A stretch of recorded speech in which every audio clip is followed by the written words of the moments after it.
নিয়েছেন তাজরুল সুবহানাল্লাহ। আজকে আমরা সেই নবীর উম্মত হয়ে খুশি, এই নবীর মহব্বত আমাদের অন্তরে নাই, ঠিক কিনা বলেন? আমার وَمَا خَلَقْتُ الْجِنَّ وَالْإِنسَ إِلَّا لِيَعْبُدُونِ।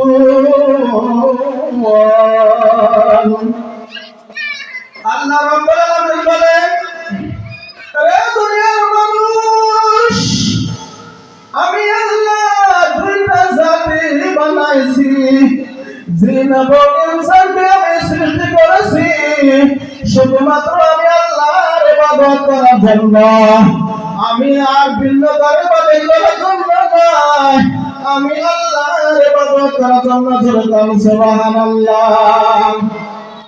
আমার আল্লাহ রাব্বুল আলামিন বলেন, রে দুনিয়ার মানুষ, আমি আসমান বানাইলাম, গাছ বানাইলাম, মাছ বানাইলাম, রে মুসলমান, আমি আল্লাহ রাব্বুল আলামিন এই সব কিছু বানাইলাম বান্দা তোমাদের খেদমত করার জন্য। আমি আল্লাহ রাব্বুল আলামিন তোমাদের কাছে চাই ইবাদত। সুবহানাল্লাহ। আরে বাবারা ভাইরা, ও নবীর উম্মতের ভাই, আমার আল্লাহ নামাজ পড়ে না, রোজা রাখে না, হজ করে না, যাকাত দেয় না। আমার আল্লাহর কোনো বস্তুর প্রয়োজন নাই মুসলমান। আমার আল্লাহ রাব্বুল আলামিন লা শারীকা লাহ, তার কোনো শরীক নাই, তার কোনো শরীক নাই। আল্লাহ পাক রব্বুল আলামিন লা শারীকা লাহ, আল্লাহ পাকের কোনো শরীক নাই। আল্লাহ পাক রব্বুল আলামিন বলেন, আমি আল্লাহ যা কিছু বানাইলাম বান্দা বান্দি তোমাদের জন্য দিলাম। সুবহানাল্লাহ। এ নবীর উম্মতের দল, ও মা বোনেরা, মনের কান লাগাইয়া শুনবেন মা বোনেরা। ও মা, নামাজ পড়বেন, নামাজ ছাড়া কোনো ছিলাম না, কে বাঁচাইতে পারবে না। আল্লাহ রাব্বুল আলামিন বলেন, ইন্নাস সালাতা তানহা আনিল ফাহশাই ওয়াল মুনকার। নামাজ যাবতীয় কুকর্ম ও অপকর্ম দিয়ে কাজ হতে ফিরায়। যে নামাজে অসৎ কাজ থেকে ফিরায় না, সেই নামাজ কোনদিন নামাজ হতে পারে না রে মুসলমান, ঠিক কিনা?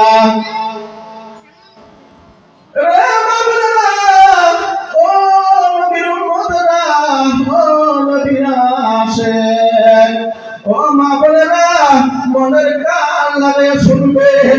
হযরত ফাতিমা জোহরা রাদিয়াল্লাহু তাআলা আনহা পর্দাকে তো বেশি ভালোবাসতেন। তিনি ইন্তেকালের আগে হযরত আলীকে ডেকে বলেন, স্বামী, আমার মরণের সময় এসে গিয়েছে, আমি বিদায় হয়ে যাব দুনিয়া থেকে, কিন্তু আমার একটা কিন্তু আমার জানাজা যেন গভীর রাতে হয়। অল্প কয়েকজন লোক দিয়ে মাজার জানাজা দিবেন, বেশি লোকদেরকে খবর দিবেন না। বেশি লোকদেরকে খবর দিলে সাহাবাদের মধ্যে কান্নার রোগ পড়ে যাবে, হাঁটার উপরে লোকেরা লক্ষ্য করে দেখবে, তাদের এতটুকু লম্বা ছিল পর্দার খেলাফ হয়ে যাবে। তবে আমাদের দিলে কবরে দিয়ে নিয়ে যায় না।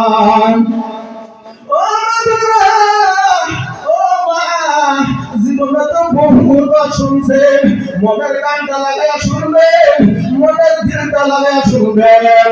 হযরত ফাতিমা জোহরা রাদিয়াল্লাহু তাআলা আনহা ইন্তেকালের পর হযরত আবু বকর, হযরত উসমান বিন রাদিয়াল্লাহু তাআলা আনহু তিনি কবর তৈরি করার পর কবরের মধ্যে খালি শরীরে নেমে গোনা দিতে লাগলেন, আর বলতে লাগলেন, এ কবর,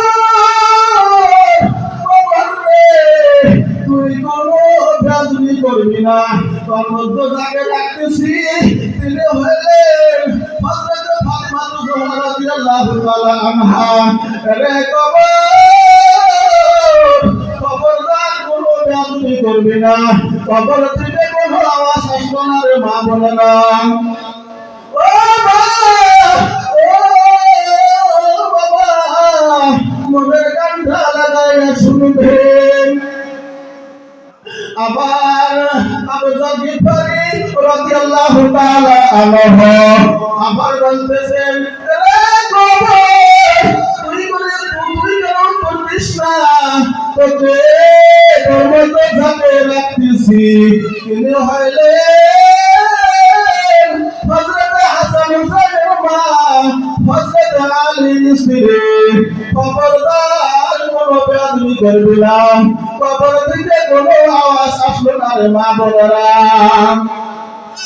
ও মা, মনের কান লাগাইয়া শুনবেন। হযরত আবু যর গিফারি রাদিয়াল্লাহু তাআলা আনহু আবার জোরে জোরে আওয়াজে ডাকলেন, এ কবর, তুই কোনো উত্তর দিস না রে, তুই কোনো উত্তর দিস না, তোর মধ্যে ঝাঁকে রাখতেছি। তিনি হলেন আখিরা জামানার পয়গম্বর নবী মুহাম্মদ মুস্তাফা সাল্লাল্লাহু আলাইহি ওয়াসাল্লাম।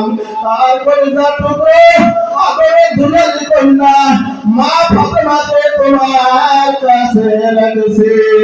খবরদার কোনো বেয়াদবি করিস না।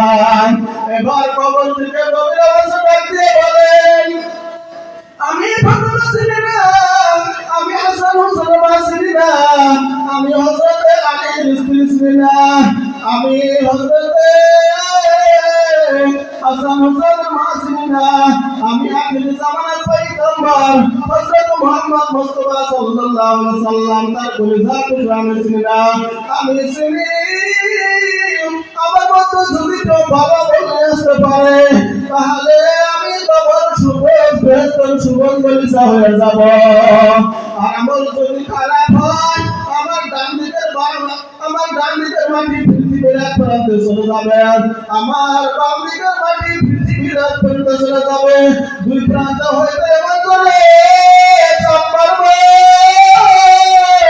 যাতে হাড় আর গোশত চুরমার হয়ে মাটির সাথে মিশে যাবে।